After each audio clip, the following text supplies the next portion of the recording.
కాకినాడ జిల్లా మామిడాడ గ్రామంలో వైసీపీ నుంచి టీడీపీలోకి చేరికలు జరిగాయి. టీడీపీ నాయకుడు వేగి రామకృష్ణ ఆధ్వర్యంలో పార్టీలో చేరగా రాష్ట్ర ఉపాధ్యక్షులు జ్యోతుల నెహ్రూ కండువా కప్పి వారిని ఆహ్వానించారు. చంద్రబాబు, పవన్ కళ్యాణ్ కలిసి రాష్ట్రంలో ఉన్న దుష్ట పాలనకు స్వస్తి పలుకుతారని జ్యోతుల నెహ్రూ అన్నారు. ప్రజలంతా టీడీపీ, జనసేన కూటమిని గెలిపించాలని ఆయన కోరారు. మహిళలందరికీ జగన్ అమ్మఒడి ఇస్తానని మోసం చేశారని గుర్తు చేశారు. పూర్తి మద్యపాన నిషేధం చేస్తానని దొంగ హామీలు ఇవ్వడం జగన్కే చెల్లిందన్నారు.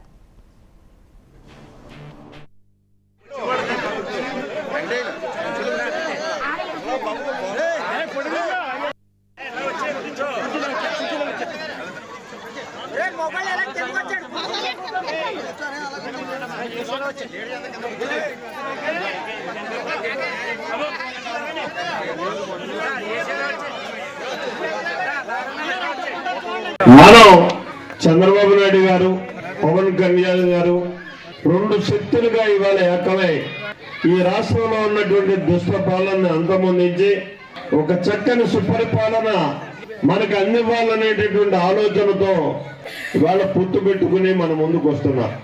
74 రోజుల్లో ఎన్నికలు రాబోతున్నాయి. మనకి చాలా దగ్గరికి వచ్చేసాం.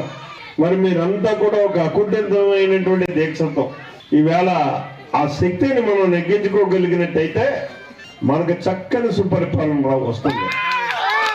సూపర్ 6 పథకం అంటే 6 అంశాలని ప్రామాణికంగా పెట్టుకుని నేను రేపు అధికారంలోకి వచ్చినట్టయితే ఈ 6 అంశాలని అభివృద్ధితో పాటు ఇప్పుడున్నటువంటి సంక్షేమ కార్యక్రమాలన్నింటినీ కూడా కొనసాగిస్తూ జగన్మోహన్ రెడ్డిలోకి అన్నింటినీ మద్దతేసి పక్కన మారేసి కొత్త పథకాల పేర్లు పెట్టి ఉన్నదానికి లేని దానికి కూడా మోసం చేసే పద్ధతి కాకుండా ఈనాడు ఉన్నటువంటి ప్రతి పథకాన్ని కొనసాగిస్తూ మరింత మెరుగులు దిద్ది సంక్షేమాన్ని ఇస్తాను అని చెప్పినటువంటి పరిస్థితి ఉంది.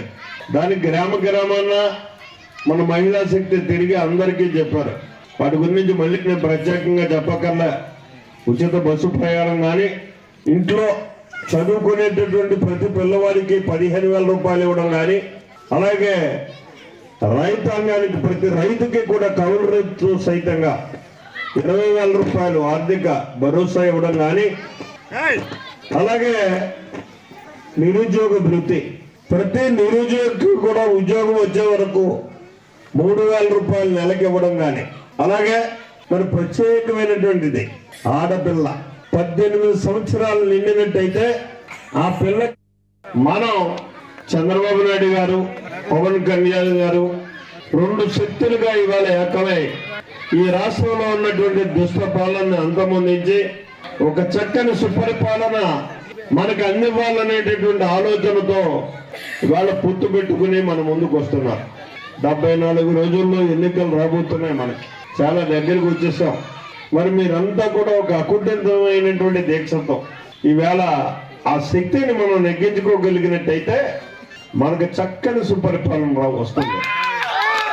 సూపర్ 6 పథకం అంటే 6 అంశాలని ప్రామాణికంగా పెట్టుకుని నేను రేపు అధికారంలోకి వచ్చినట్టయితే ఈ 6 అంశాలని అభివృద్ధితో పాటు ఇప్పుడున్నటువంటి సంక్షేమ కార్యక్రమాలన్నింటినీ కూడా కొనసాగిస్తూ జగన్మోహన్ రెడ్డిలోకి అన్నింటినీ మద్దతేసి పక్కన మారేసి